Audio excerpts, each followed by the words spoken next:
There's been a lot of discussion about President Biden's 30 by 30 directive, which is part of a larger executive action on climate change. The directive seeks to conserve 30% of the land and ocean in America by the year 2030. So how is NCBA working with this administration to address how beef producers can play a critical part in this effort? And what parts of the plan are most concerning to agriculture? We've got the latest from Washington in this week's Beltway Beef Spotlight.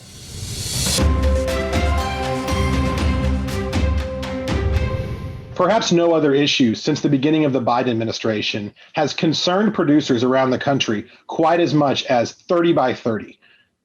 This initiative was part of the president's climate executive order signed in the early hours of his administration.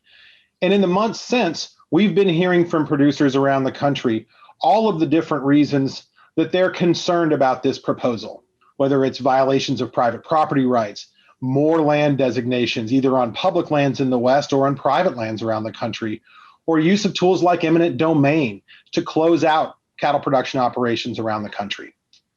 The fear is that that 30% number that the Biden administration would like to conserve of the American landmass by 2030 would be achieved through means that would take cattle production out of the equation at a time when we need our producers out on the ground achieving those conservation benefits that have been done for generations on cattle operations around the country.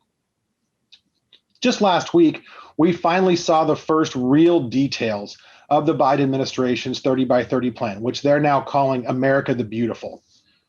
We were extremely pleased to see that the administration has heard our feedback and concerns over countless listening sessions, meetings with the administration, the White House, USDA, the Department of Interior, and others to ensure that your voice was heard in this conversation and to make sure that we had a level of confidence that the administration understood that if they're going to reach this 30% goal, it can only be done with cattle producers at the lead, continuing to do what we're already doing.